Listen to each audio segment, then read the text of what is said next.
एक बार फिर आपका स्वागत है। आप देख रहे हैं आप लोग राजस्थान। हनुमानगढ़ में नगरीय निकाय चुनाव को लेकर अब चुनावी हलचल तेज हो गई है। नगरीय निकाय चुनाव 2026 के लिए आरक्षण की लॉटरी पूरी होने के बाद राजनीतिक दलों और चुनाव लड़ने वाले दावेदारों की नजरें अब वार्डों की लॉटरी पर टिक गई हैं। हनुमानगढ़ जिले में कुल 8 नगरीय निकाय हैं, जिसमें 7 नगर पालिकाओं के साथ ही हनुमानगढ़ नगर परिषद शामिल है। सबसे ज्यादा चर्चा हनुमानगढ़ नगर परिषद के सभापति को लेकर है, जिसका ताज इस बार किसी महिला के सिर पर सजना तय हो गया है।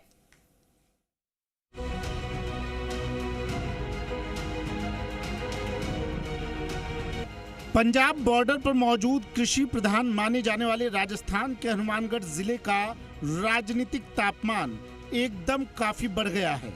नगर निकाय चुनाव के लिए आरक्षण लॉटरी की प्रक्रिया पूरी होने के बाद अब राजनीतिक दलों और उम्मीदवारों के सामने 8 नगरीय निकायों में जीत का परचम फहराने का चैलेंज है। अब सबकी नजरें वार्ड आरक्षण की लॉटरी पर है, क्योंकि वार्डों की तस्वीर साफ होते ही उम्मीदवारों के नाम और चुनावी समीकरण भी सामने आने लगेंगे। 8 नगरीय निकायों में होगा चुनाव। 7 नगर पालिकाओं समेत हनुमानगढ़ नगर परिषद में होगा चुनाव। संगरिया, नोहर, भादरा, रावतसर, पीलीबंगा, टिब्बी में है नगर पालिका। 290 वार्डों में बनाए गए हैं 363 मतदान केंद्र। हनुमानगढ़ नगर परिषद में है कुल 60 वार्ड। 60 वार्ड के लिए बनाए गए 133 मतदान केंद्र। हनुमानगढ़ नगर परिषद सभापति का पद महिला के लिए आरक्षित।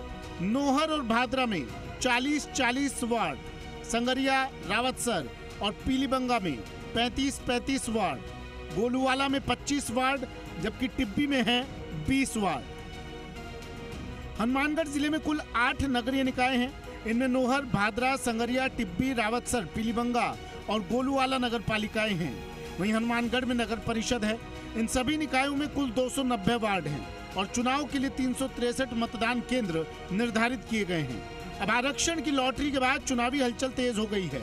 दावेदार अपने अपने स्तर पर तैयारी में जुटेंगे और राजनीतिक दल भी उम्मीदवारों को लेकर मंथन शुरू करेंगे। जिले में हनुमानगढ़ नगर परिषद के सभापति के पद के साथ ही संगरिया और नोहर नगर पालिका के अध्यक्ष का पद अनारक्षित महिला के लिए तय किया गया है। लेकिन जिले में सबसे ज्यादा हलचल हनुमानगढ़ जिला परिषद के सभापति के पद को लेकर है। सभापति की सीट महिला के लिए आरक्षित होने के बाद उन नेताओं को अपनी रणनीति बदलनी पड़ेगी जो खुद सभापति बनने की तैयारी कर रहे थे। अब चर्चा है कि कई नेता अपनी पत्नी को चुनाव लड़ाने की तैयारी कर सकते हैं। हालांकि अभी वार्डों के आरक्षण लॉटरी होना बाकी है। इसके बाद ही पता चलेगा कि कौन सा उम्मीदवार किस वार्ड से चुनाव लड़ पाएगा। आज बहुत खुशी की बात है कि हनुमानगढ़ में महिला चेयरमैनशिप बनेगी, इसकी लॉटरी निकली है। मैं चाहूंगी कोई सशक्त महिला बने जो हनुमानगढ़ के लिए काम करे और हनुमानगढ़ की आवाज उठा सके और स्टेट से पैसा ला सके, ताकि हनुमानगढ़ का प्रोग्रेस हो, हर वार्ड का प्रोग्रेस हो। क्योंकि हनुमानगढ़ में हम इतने साल से रहे हैं, तो लगता है एक सपना है कि हनुमानगढ़ आगे बढ़े और लोग खुश हों। ये जब खबर आई तो लगा कि जैसे जो लोग काफी समय से अपने आप को सभापति पद का दावेदार मान रहे थे, वो जो तैयारी कर रहे थे अंदर खाने, उनको थोड़ा सा झटका लगा है। हालांकि उनकी अब कोशिश रहेगी कि वो अपनी पत्नी को अभ्यर्थी बनाए, आवेदक बनाए, उम्मीदवार बनाए, ताकि वो पत्नी के सहारे जो नगर परिषद की जो बागडोर है वो उसको संभाल सकें। हनुमानगढ़ नगर परिषद का चुनाव इस बार इसलिए भी दिलचस्प हो सकता है क्योंकि मुकाबला सिर्फ भाजपा और कांग्रेस के बीच ही नहीं रहने की चर्चा है। स्थानीय जानकारों के मुताबिक निर्दलीय विधायक गणेश बंसल का खेमा भी अपने उम्मीदवार मैदान में उतार सकता है। अगर ऐसा होता है तो कई वार्डों में मुकाबला त्रिकोणीय हो सकता है। वहीं शहर में नशा, विकास और नगर परिषद से जुड़े मुद्दे भी चुनाव में उठ सकते हैं। ऐसे मुद्दों को लेकर जनता का रुख भी उम्मीदवारों के लिए महत्वपूर्ण रहेगा।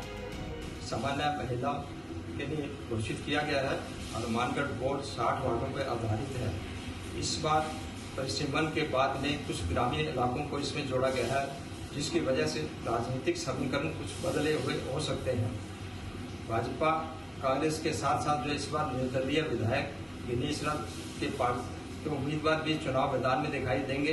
कि नगर परिषद चुनाव हनुमानगढ़ की अगर हम तस्वीर को देखना चाहें, उसके आधार पर देखें तो गणेश राज बंसल जो निर्दलीय विधायक है, उसकी भूमिका इस चुनाव के अंदर अहम रहने वाली है। यानी हम साफ शब्दों में कहें तो जो कांग्रेस बीजेपी पार्टी या चुनाव लड़ रही है, उसके बीच में एक कड़ी के रूप में गणेश राज बंसल भी काम करेगा। और सभापति का जब चुनाव वार्ड पार्षद किया जाएगा, उसमें वह कुछ भी खेला करने में माहिर, क्योंकि जोड़ तोड़ में माहिर है।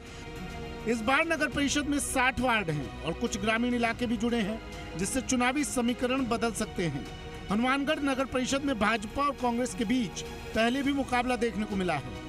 इस बार महिला सीट होने के कारण दोनों पार्टियों को मजबूत महिला उम्मीदवार तलाशना होगा। कौन सी पार्टी किस चेहरे पर दांव लगाती है, ये देखना दिलचस्प होगा।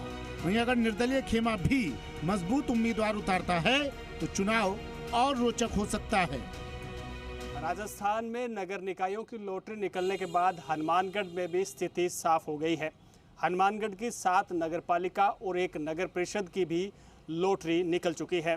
हनुमानगढ़ नगर परिषद में सामान्य महिला की सीट आरक्षित हुई है, जिसके बाद अब दोनों ही धड़ों में यानी कांग्रेस और बीजेपी में खींचतान शुरू हो चुकी है, क्योंकि अब महिला उम्मीदवार और उसे चेयरमैनी का दावेदार बनाने के लिए अब तलाश शुरू हो चुकी है। मेरे सहयोगी गुरुदेव के साथ कुलदीप शर्मा, जी मीडिया, हनुमानगढ़।